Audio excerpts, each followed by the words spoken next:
Welcome everyone to Expanding Your Consciousness. And our topic is images that bring out the awe in us. And so tonight we will be sharing different images. It could be paintings, they could be photographs, they could be things that people have created on the computer. And they could just be beautiful sculptures, whatever it is that really stands out in our minds. We'd like to look at those tonight. So we're going to begin with Brent because he has a few to show us. Yeah, so this one I like. This is let me blow this up a little bit. Oh.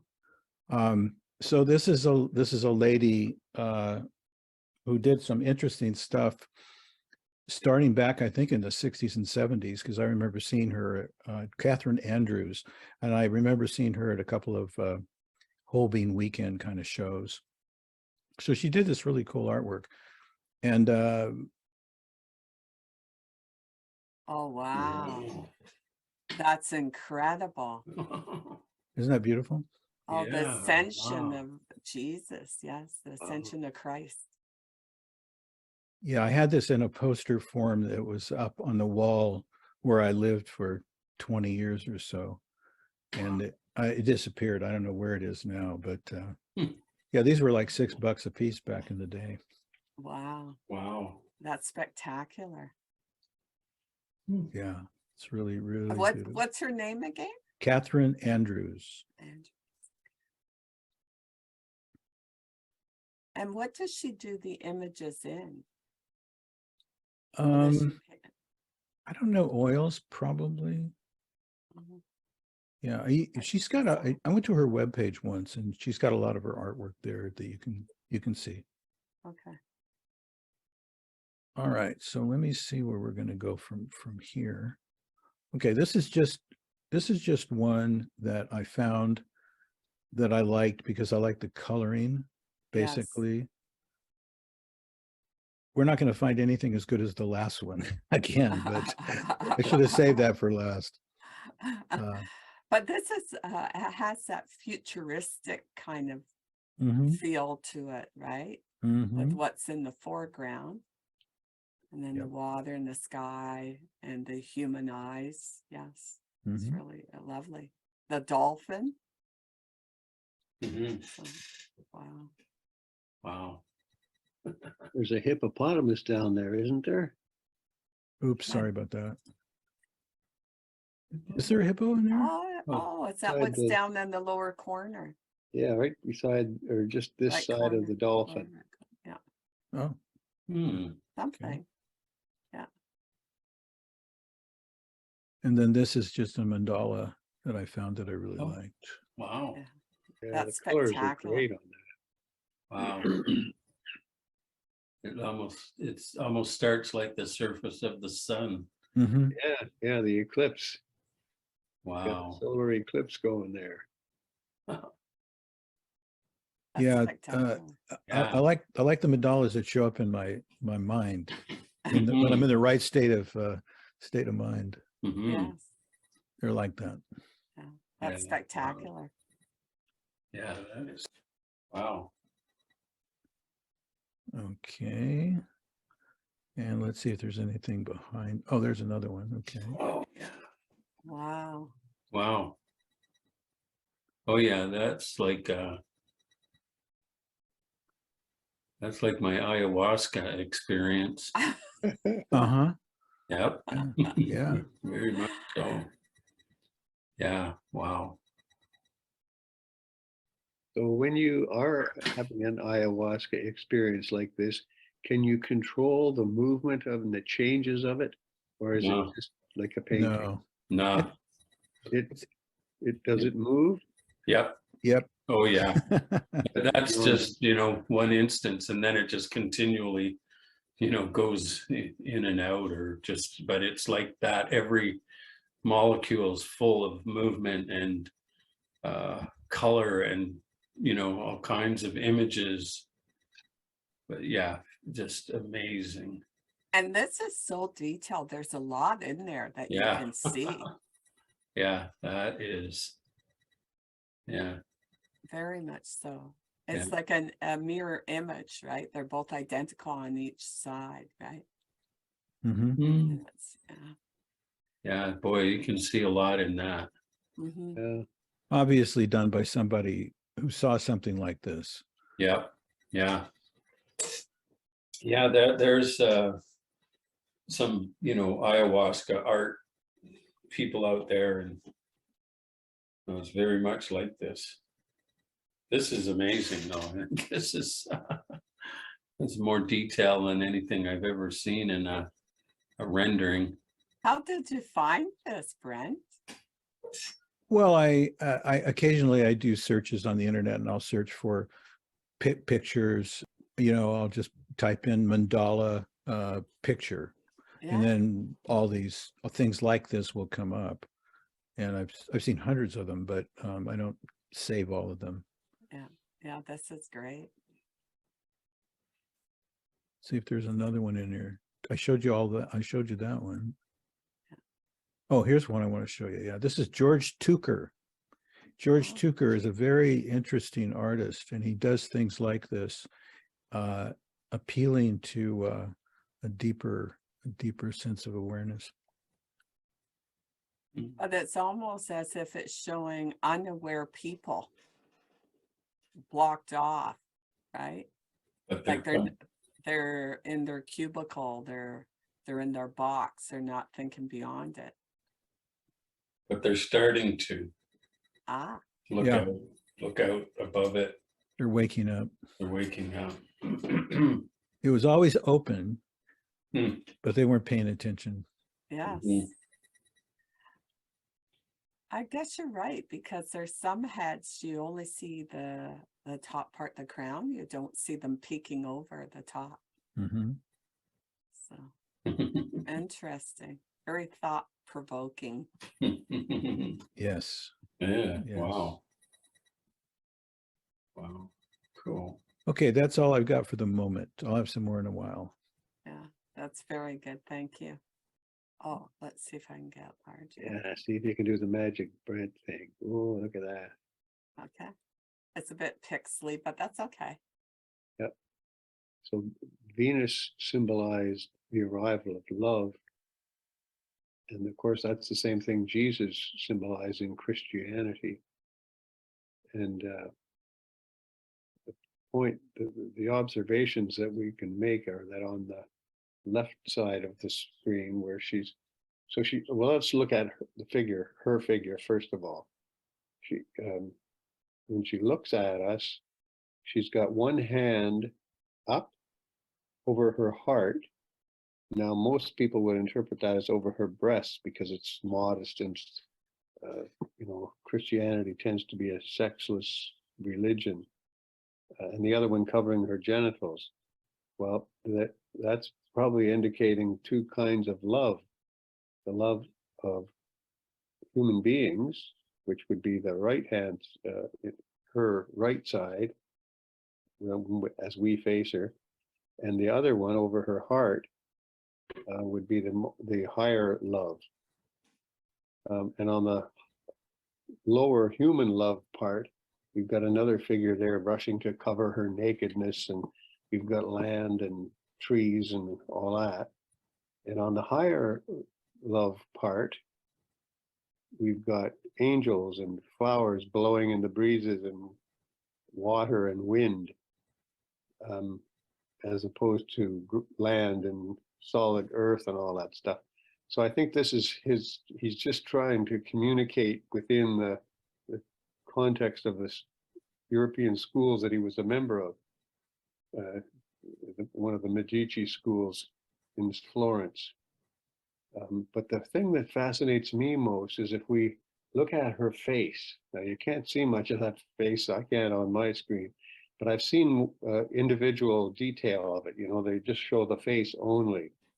And if you ever feel in a meditative mood and you try to put your face in the same look as her face,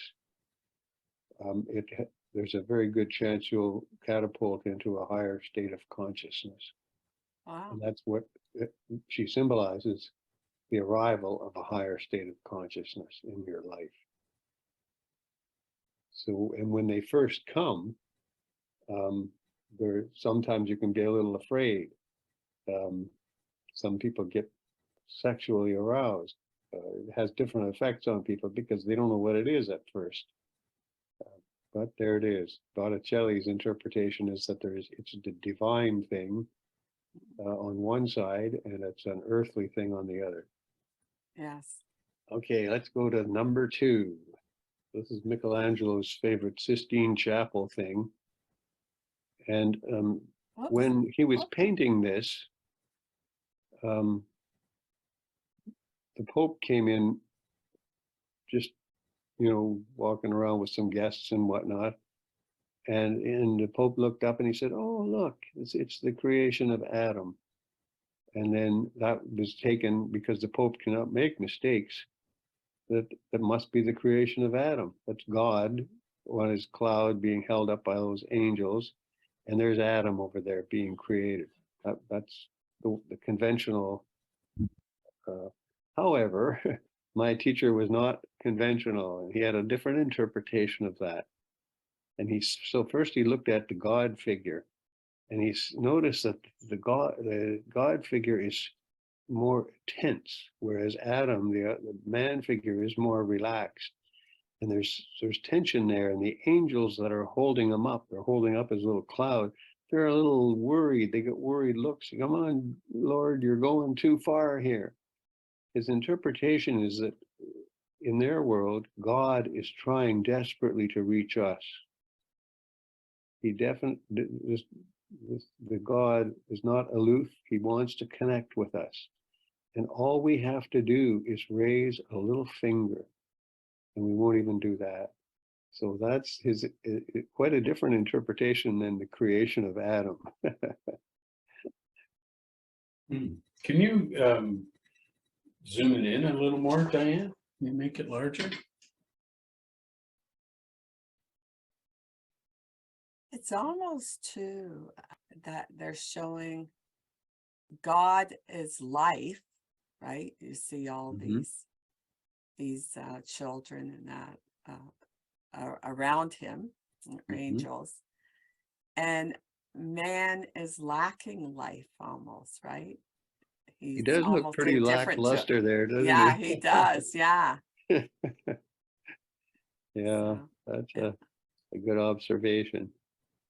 What Mervyn used to do is he would just look at the painting, and knowing what he knew about mysticism, he just saw entirely different things. And when we get to the next 2, which are just by one artist, who's this next one is one of my favorites also. So this is the Annunciation. This is when God visited, or sorry, the angel Gabriel visited Mary and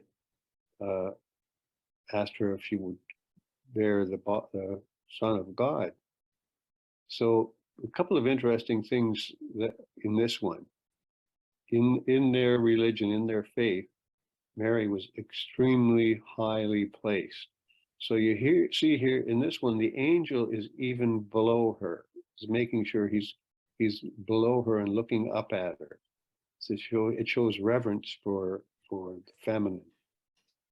Then you may notice that beam of light that's shining from the sky down over the angel into Mary. Yes. So that signifies the arrival of a certain type of energy. In Buddhism, they call it the transmission, or sometimes they call it blessings. So Dave, when Geshe Kelsang talked about all the blessings, in Christianity, that would be by Frau Angelica. That's that golden ray coming down from heaven. So the blessed ones are the highly achieved yogis or saints or whatever. They can radiate this energy. It seems like they are radiating it. Now, obviously, Frau Angelica's interpretation, it's God radiating it. But in Buddhism, Buddha's radiated. But anyway, Mary this is what, in the symbolism, Mary is a human being. She receives this light from God, this beam of light, and she becomes pregnant. So that's what happens to all of us when we receive that. Something changes within us, something is conceived, and then eventually we can give birth to it. And eventually it takes over our life. So that's the mystic interpretation of and Frau Angelica was a monk, quite a talented monk, but and he was in St. Marcos in Florence, and you can see where he's painted all these things on the walls. And they're still preserved, of course. Each cell had one painting in it. So a monk's cell, you know, they spend a lot of time in their cell meditating and reading the Bible and praying and all that stuff. So they had one window that went out to the great outdoors, out into Florence, and another window, these paintings, which into the realm of God. So that's Mervyn's commentary on that one. What was there something going on the left there? There is, and I can't remember what he said about that. Yeah. It was some sort of symbolism about Adam and Eve and the devil. And I can't remember just exactly what. Yeah, so that's interesting. Yeah. This, I think the interpretation is something to do with this baby that she's going to conceive. In other words, it's a change within her mind. That's going to erase original sin. Yeah, because that's outside of this little realm that they're in, the angel and Mary. Yeah, it's quite different outside, because you can see how is it like the wings? Is that an extension of the wings? So yes. Outside it's very different, and inside they're golden. Outside they're kind of red. Oh, that's a good observation. I hadn't noticed before. Yeah. And then of course it looks like the devil up there in the left-hand corner. Yeah. It looks like a joker, almost a jester, sort of. Yeah. Adam and Eve looks very pale and wan and ill, and Adam has a little more color to him. I don't know what that might mean. Don't know either. Interesting. Yeah, it is, isn't it? It's hard to find interpretations like this in conventional Catholicism, because that's dogmatic, and the dogmatic part would say that beam of light, it comes from God, all right, but they never experienced it, and they would never say that Mary is us, and that each one of us can become pregnant with this Son of God. Means a miniature version of God. And of course they thought humanity was made in the image of God, which is another way of saying the same thing. If we're all pregnant with that son, then we should have a birth as quickly as possible, because I think the gestation rate is we've already gone way past time. You know, if that's Adam and Eve there, when I look around their waists, at first I thought was just like, you know, tree branches, but they almost look like chains. Something, you know, they do have that look, don't they? Yeah. Well, that's great. I'm gonna take a real good look at these. I can get a bigger picture of it and more detail. And really, Frau Angelica. Now, just I want to pick up on what you said, Brent, because in order to get pregnant, you have to, two things have to happen. One is you receive the beam of light there, which most of us, even if we get it, we don't know what that is. We think we're in love or something. But secondly, if we study the life of Mary up to here, she was only 14 when she got pregnant with Jesus.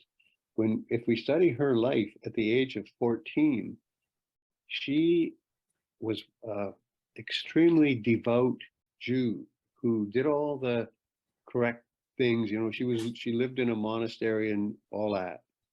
I used to call her a temple chick, but my ex was serious Catholic at the time, and she didn't like me calling Mary, the Virgin Mary, a temple chick. but Yeah. don't know why. But anyway, so that's the second thing. So the theory in Christianity, and it not only shows up in Frau Angelica, but also 2 centuries later in Saint Teresa of Avila, she taught her nuns to be like the Virgin Mary when she was very young, like this. That is, just dedicate yourself to the church and to doing the dogmatic part. And then with a little bit of luck, the light will shine on you. So that's that's step one, and that's the one where nobody gets past. You know, nobody wants to have a devout life, and in Buddhism they want us to be more. They call it moral discipline, and you know, maybe we are, maybe we're not. It depends on our mood that day. So that's a So, big important part in their religion. yes, I just wanted to ask though, Ken, because there's a lot of debate over whether Mary was Jewish and Jesus was Jewish. Some Mhm. believe that is not true. So Mm. I'm just wondering, because when you think of the Talmud and what they say about Jesus and what they say about Mary, it's, you know, what they say would be considered totally inappropriate, right? So that's what just made me wonder, why would they say such things if she was Jewish? I don't know, wasn't everybody who lived in Bethlehem Jewish? Not necessarily. Yeah, and I don't Oh, know. I oh, simply okay. don't know the history. Oh, okay. Yeah. So I'm into the symbolism of all this, and the actual history is of no Yeah. interest to me. Oh, okay. All right. So should I show number Yeah, 4? let's go Was to the it? next one because it's the same Okay. artist, but it's his, I consider it, this next one to be his masterpiece. And number 4A, which was coming up next, is a detail on this huge painting. Oh, okay. Okay, so this is Judgment Day.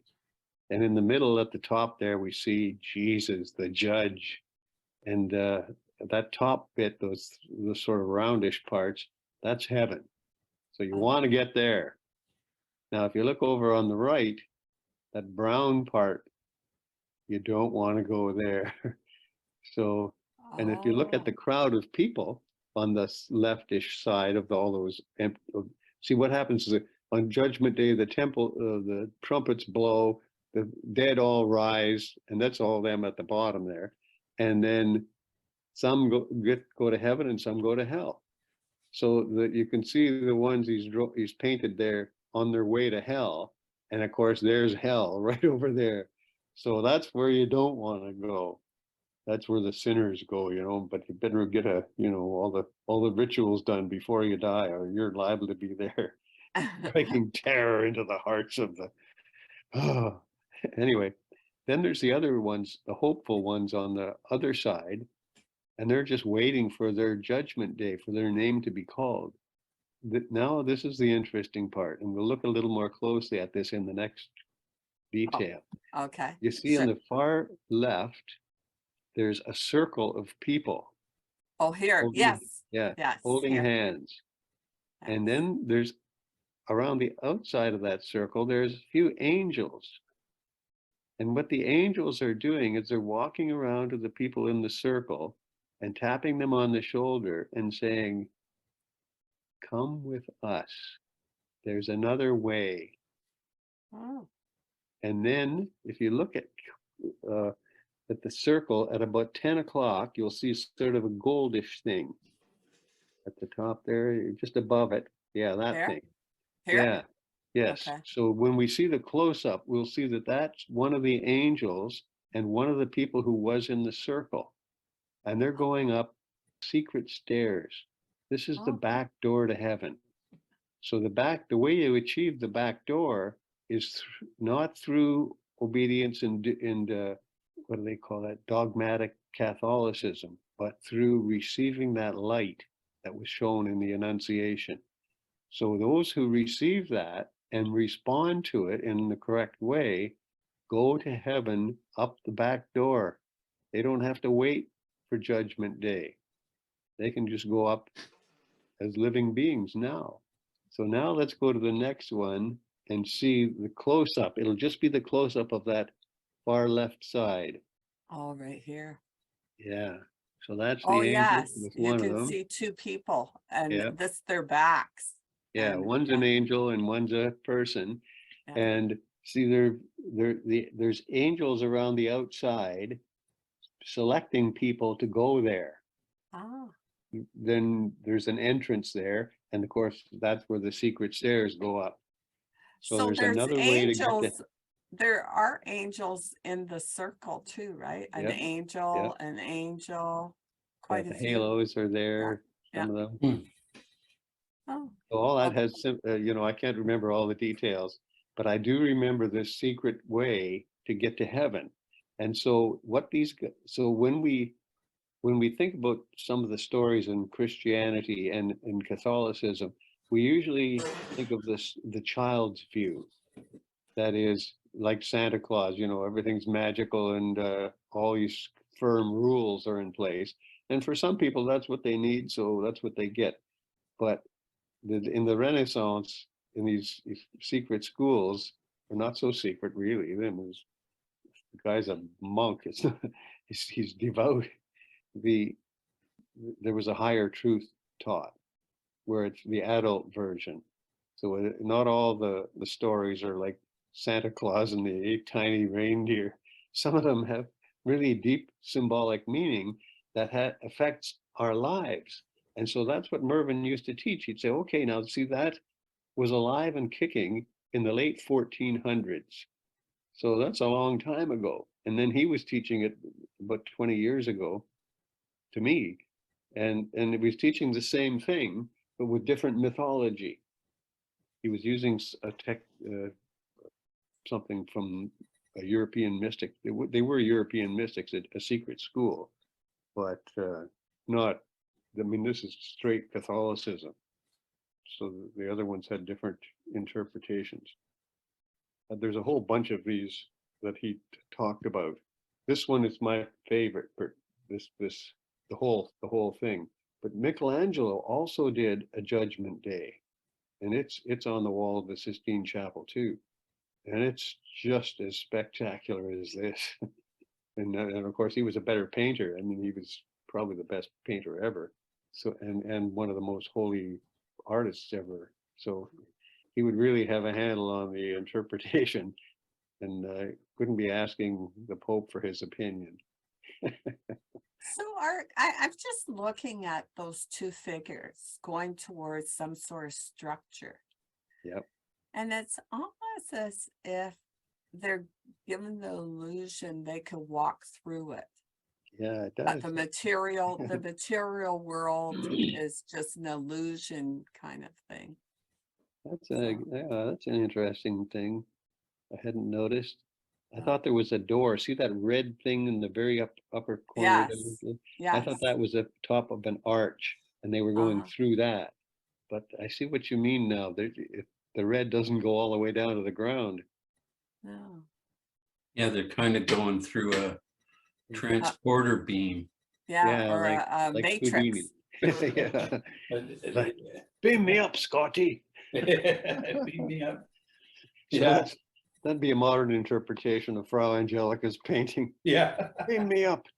Get me out of here. They're getting beamed up. They're not, yeah. That's right. They don't have to go through the trial. Yeah, it's interesting that the artist showed that almost like a matrix kind of image within that picture. It is, isn't it? Because the Inquisitions were running about at this time, so you didn't want to knock around with the Inquisitions. Mm. So everything had to be. You better have a good, solid reference, biblical reference of why you painted this and why you painted that, and they all did. They were. I mean, they didn't want to burn. Mm. Wow. Pretty cool. Yeah. It took a long time for me to find this one because modern people don't like this kind of detail, like hundreds of figures in one painting, all of them with different expressions and everything. They don't like that, and they maybe don't like the symbolism either. So they were more interested in his, like that one, the Annunciation in the collage of Frau Angelica's paintings, that was repeated about 10 or 15 times. Yes. This one, I couldn't find one. It took me a long time to find that one whole picture of the final Yes, product. it's interesting because like I was saying to you, Kenny, I was trying to find more artwork, you know, through Google Images and that, and I was having a hard time trying to find, you know, beautiful images. Yeah, yeah. And So, I didn't paintings, that's why it was really, I was getting a lot of more modern art. try Googling Yes. Yeah. pre-Raphaelites if you want to see beauty, because these are not beautiful, they're symbolic. Now, here's one that might be considered beautiful in some circles. Yeah. Who's that? Yeah. So Mervyn had an interpretation of this that was kind of interesting because, you know, everybody who looks at her wonders about that smile. Oh, the Mona Lisa smile. Oh, yeah, yeah, yeah. Well, he said, you know, people think, oh, she's pregnant or whatever. They all had some opinion. Mervyn's opinion was that she was experiencing a higher state of consciousness. Huh. And in, you know, I've had the odd higher state, and I don't think I look like that, but I'm feeling like that. There's a beautiful contentment Mhm. about it. And And that's, I don't know. there's something People very, have very wise about her look. yeah, yeah, I think that, I've always found that there's yeah. like she knew there's something behind there that she knew something. yeah, that's the, and that's where Mervyn got it from. That's why he thought there was something behind her that she was feeling that isn't commonly felt in Mhm. human circles. Actually, he was feeling it in Yeah, that that's what I instant. Right. repainted it. Yeah, In that that's instant, that was Right. his own feeling. Yeah, yeah. He thought it was coming from her, but he was going. See, now, isn't it amazing that a guy could paint that? To me, this fascinated Mervyn too. He said they are able, these pieces of art are able to induce that feeling, that higher state of consciousness in us who see them. You know, and I experienced that once with a Picasso. I don't know who, Picasso wasn't known to be religious or spiritual or anything like that. He was brilliant though. But I got it from, it was the one, his so-called masterpiece, you know, with the big angry bull. That one. I saw that when I saw the original, I just was gobstopped. I just, wow. And I don't like, yeah, before I met Mervyn, I never liked Renaissance art.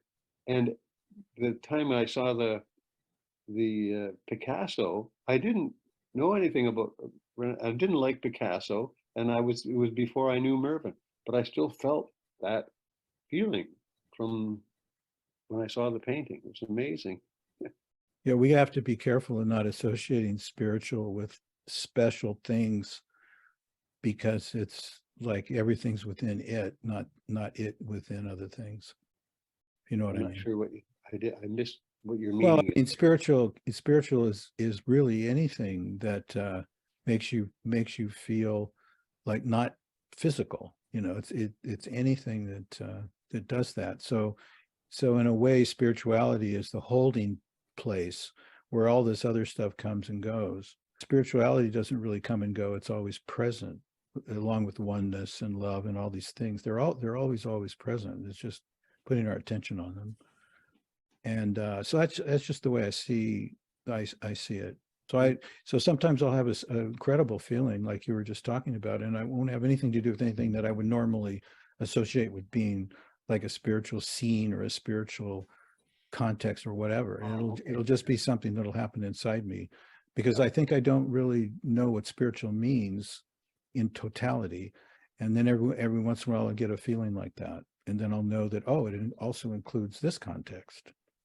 Okay, so here's what one way to increase the frequency with which you get those experiences, and it is to use contemplative meditation based, so you remember them now. So you sit in meditation and then try to remember the feeling. Now you're not going to remember it so you can describe it or talk about it. You're going to re-feel it, then hold that and hold that and hold that, and what'll happen is you'll get pregnant. I already am. I got knocked up a long time ago. I want to go back to Picasso though. I just looked at the picture of the bowl. Okay. Yeah. Did But- you see the actual painting? I saw it looked like a sketch of some sort. Okay, yeah, I think I saw that flash by on the screen. And I think that was probably his working sketch of the actual bull. But it was Oh, raging when in the painting. yes. The reason being is if someone in the art world, an artist, is well connected to those who promote artists and art, they can convince the public that anything's good, right? I suppose. You know, I you know, know, I think of music, I think of movies. If you're well connected, you can convince the public that this is an excellent piece of art or art form. I just thought I'd put that out there. So I I'm never gonna, figured I'm out gonna, how to spell do you mind if I take, I'm gonna see, you say it's a painting, right? Yeah, it's supposed to be his masterpiece. Try Googling Picasso's masterpiece. You'll probably see it. You'll recognize it right away. It's okay, there it is. Yeah, it's the very first one. Oh, Scroll down a touch. See that? this one That one. Yeah. Wait a minute, is that it? You got me. doesn't look like it, no. Yeah, it's not the Oh, way I here? remembered. Those are details of it. That's something I'm not remembering correctly. But I think that's the painting.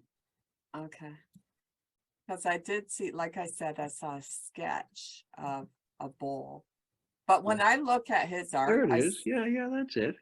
Okay. To me, Yeah, you see and I don't know why, because I don't like this stuff.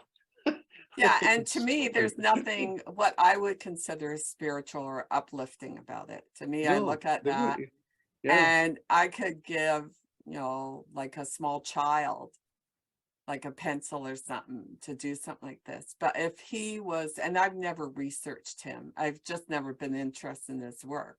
yeah, me too. But one thing I've learned over the years is those who are connected to a particular group that runs the art industry, that runs, you know, the movie industry, the publishing house, all that, Mhm. they can promote stuff that to me is more satanic than anything. So anyway, Well- there's my commentary for tonight. Well, So, that's the interesting part for me is I had an experience when I had no education in art or spirituality. I was in training to be a stockbroker of all things in New York City. And I walk and I see this painting in the flesh and I have this overwhelming feeling. Then later, years later, I meet Mervyn and I find out what that feeling is and everything. And it was that same feeling from this. Wow, how did that happen? It's ugly. yeah, the reason I say that is there is an artist that lives in our building and she's well known in Vancouver. And so a community group dropped off this big canvas that children and people that were at this community center, you know, drew stuff on. It was just squiggles and lines. It was a mess, actually. It just was, there was nothing, no sense to it at all. Yeah. And he said, yes, I'm leaving this here for her because she's going to analyze this and get the deeper meaning of it. There you go. Now, because, you know, I don't know this woman really well, and of course, this is a stranger dropping off this artwork, I didn't say anything, but all I thought is, it used to be artists, it was a discipline. It was, you know, I mean, people were very skilled at doing that, just like you have an engineer skilled at their job, or you know, someone else in the profession skilled at their job. That's when artist was. Nowadays, it seems like anyone's an artist. I mean, you know, I paint and I enjoy painting and that, but there are certain skills that Michelangelo had and some of these great artists had, and you can really notice it. And it is uplifting when you look at their art. You look at it, you go, ah, wow, like that's amazing. Anyway, any comments? Let's not all forget that beauty is in the eye of the beholder. Yes, and you Oh, know yeah. who I think came up with that line? These guys that sell a lot of Picassos.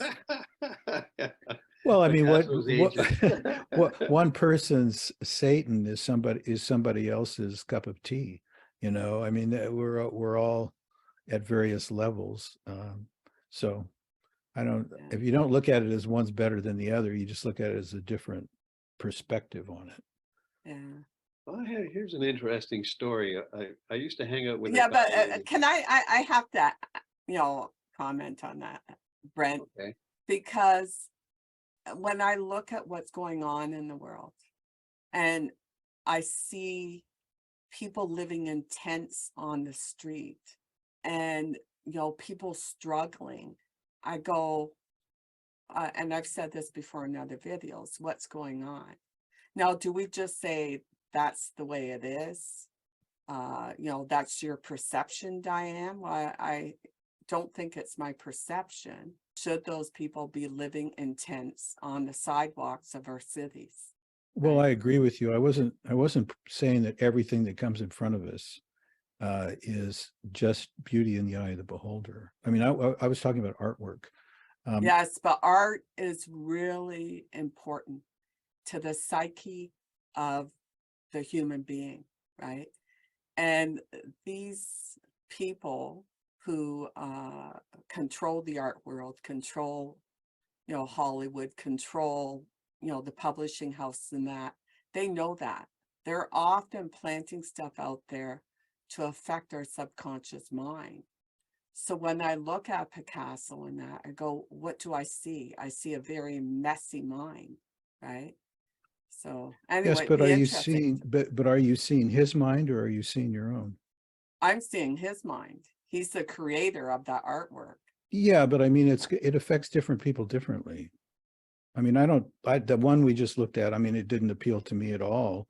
And some of his stuff does. And I don't know, I kind of feel like when I look at things, I'm looking from a perspective, I'm looking at where my experience has been, I'm looking where my mind is at, and sometimes I miss things that later in life I find are spectacular, and I missed them completely when I was younger. So we all judge things based upon, what's right and what's wrong in our own minds. And But it's not in our own minds. It's in our society. It's in our culture. There is a right and a wrong in behavior. And if, it goes back to art can affect society and right, society right. can affect art. But what do you do? I mean, we can talk about that, but I mean, what are you going to do about it? Are you going to let it just be, or are you going to do something about it? And that's for each person to figure out for themselves. Like what you were saying about all these people in poverty. I agree. That's a terrible thing when there's all these billionaires running around, and there's something wrong with the way capitalism works, I guess, isn't there? But then again, what am I going to do about it? I'm probably not going to do anything that's going to help out the people in the tents very much. No, but what I'm saying is when you bring it to, because we're too easily persuaded to say, oh, Picasso was a great artist. Was he really? Like, start questioning that, right? That's what I'm saying. It's like, just because he's got the money backers behind him, they can convince us that anything's good when maybe it just isn't. Like, look at the pictures you showed tonight. They were uplifting, they were colorful, they were creative. Like they did move something in a person to look at them, right? Well, us, yeah. Yeah. Yeah, like I would admit, I can think of friends I knew when I was in high school that would look at those pictures and go, what a bunch of crap. So I think we get in trouble when we assume that our perspective should be everyone's. Because I would do the same thing. If I could change certain things in the world, I would do it. but I'm doing it from my own perspective. And I've learned more from the bad stuff that's happened to me in life than the good stuff about my own ego and about everything else. So, you know, under the auspices of God, if there is one, all of this is taking place. Okay. So I just thought I'd comment on, any more comments on these pictures? So before we continue, Ken? No, I could go on all night about with different pictures, and Mervyn used to. He had a bunch of slides, and he'd maybe he'd get an audience. And I remember this one thing in Puerto Vallarta, Mexico, and he'd go through his interpretation of these various paintings, mostly Renaissance paintings, but a few pre-Raphaelites, and it's the people in the audience would cry. It was so beautiful. And I can remember I felt like Brent was describing, this is crap. At one stage when I was a teenager, particularly, I just thought this is all crap. But now I see differently, and I don't see beauty in everything, but most of what I see is ugly. But now I try to understand the artist's point of view. And sometimes that artist's point of view is completely not there. All they're trying to do is take a picture of a tree and make a photographic out, something that looks like a tree, and then they'll be happy with that. And then you get people like Frau Angelica here trying to express his soul and his innermost feelings and emotions through painting. It's a whole different category. And I think that's what Picasso was doing with that war picture with it was a horse and a bull and all that stuff. The sheer terror and agony, he was trying to get that across. And man, he did it. But it was ugly. Any comments, Dave?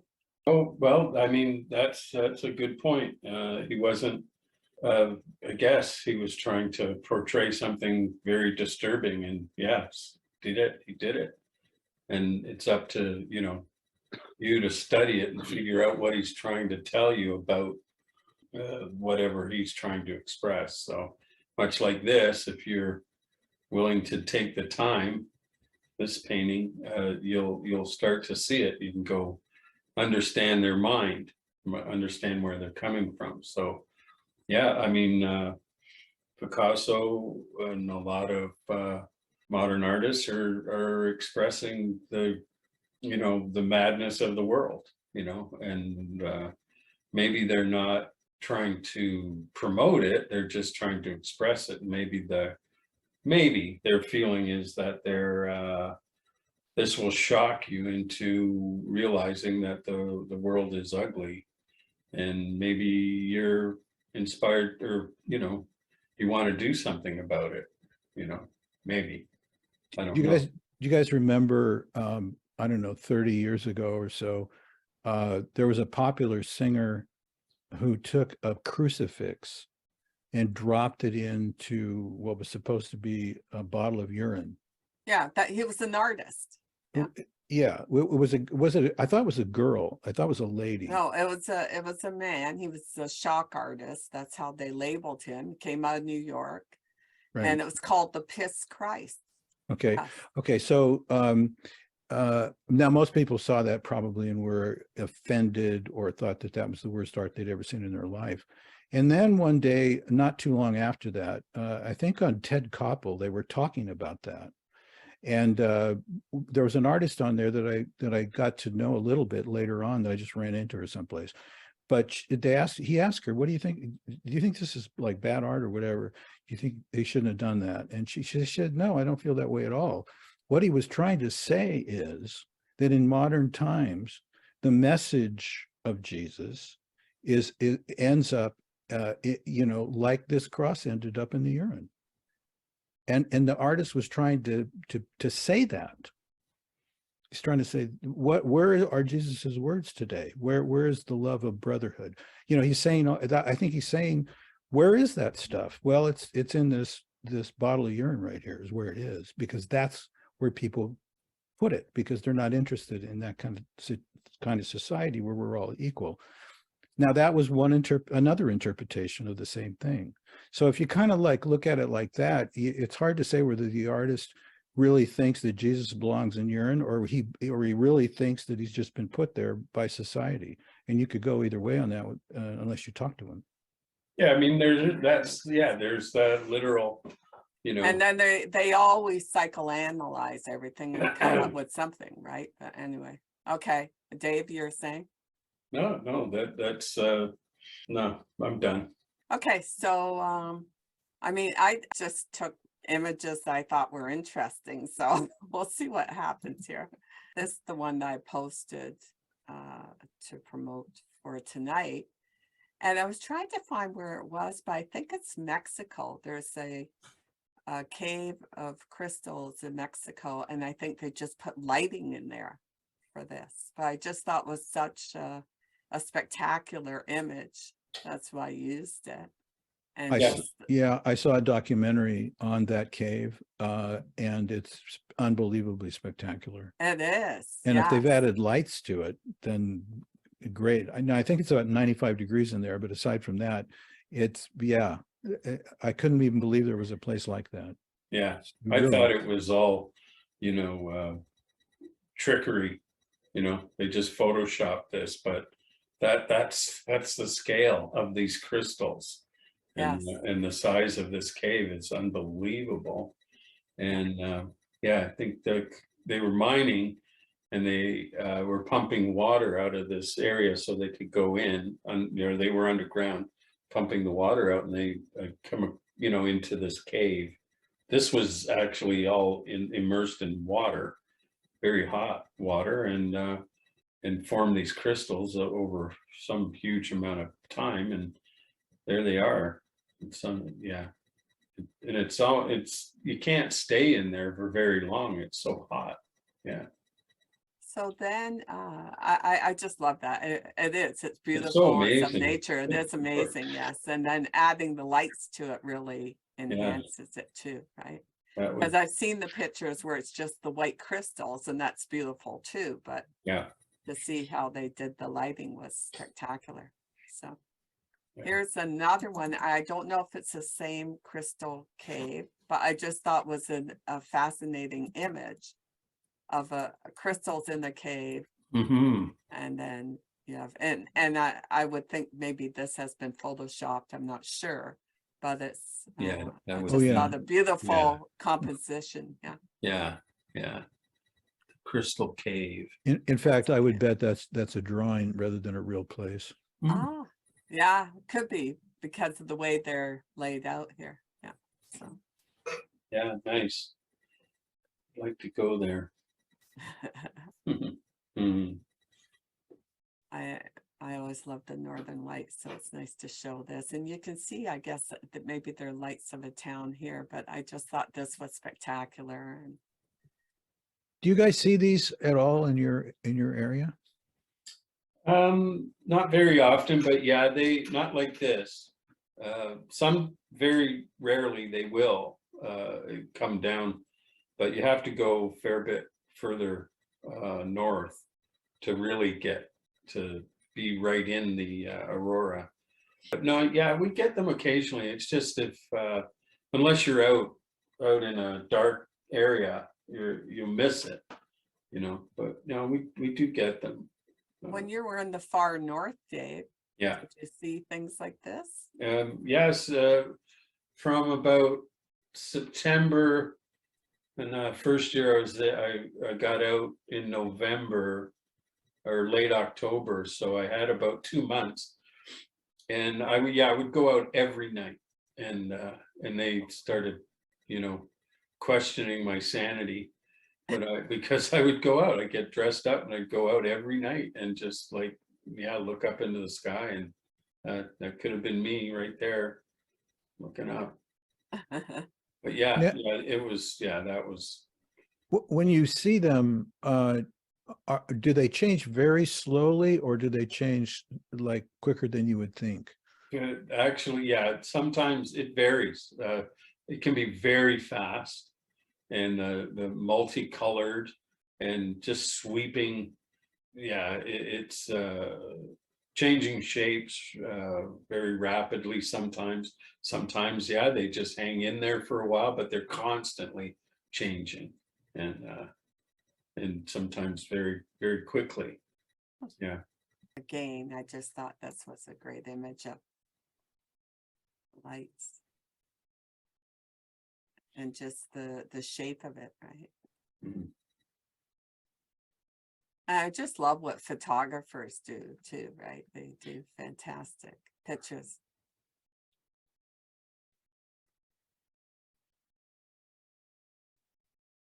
What's this say? Anyway, I just thought it was a great image. So Dave and I, when I first came across bioluminescence, is that what it is, Dave? Yep. It was with him, and that would have been probably in 2003 on Main Island in BC.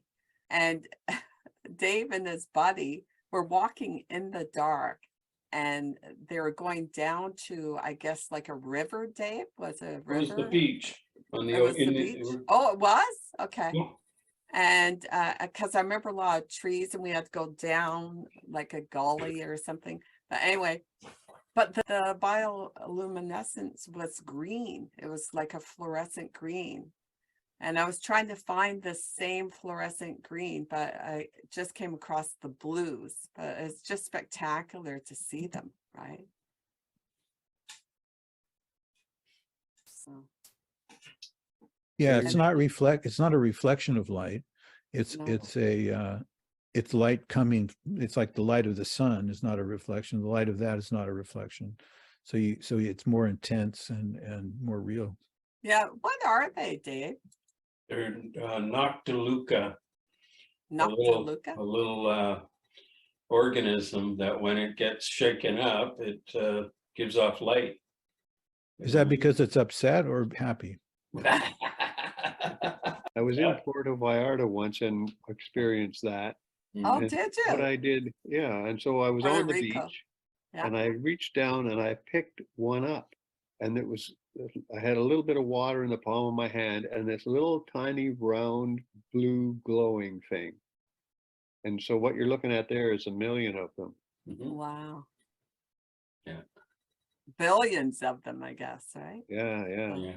I was feeling poetic at the time and I said, well, look, the stars have fallen into the sea. Ah, yeah. nice. Yeah. And they're right in the sand too. So if you kick the sand, it just explode in that fluorescent green. So I guess that wasn't very nice to them, but it was fun. We had a great time. It was a lot of Oh, fun. yeah. It was very magical. That's what I felt. Yeah. And then this is Yosemite. Is that what you call it? Yeah. And it's the Wow. Horsetail Falls. But this is again Photoshop, right? Where Maybe they not. took the moon. Well, I was researching it, right? And people are saying, okay, it's photoshopped and all this. There's all this discussion about it. But Right. anyway, Yeah. but it's just an interesting image, right? Of the waterfall with the moon, I guess, behind it. So So the sun is setting, as you're looking at this picture behind us, right? And it's illuminating that waterfall as the sun's setting. That's why it lights up by that color. Oh, And okay. theoretically, the moon could be rising at the same time as the sun is setting, and it could, how the moon as it rises above the horizon. But yeah, it's probably been photoshopped, but well, I'll show you one where it shows the moon. And no, that's definitely photoshopped. Yeah. yeah, But so, that part of the image is where the stream of water is lit up. That actually happens like that. Oh, I just thought it was very interesting. I just thought this was a beautiful scene. And again, they've enhanced it in some way. Yeah.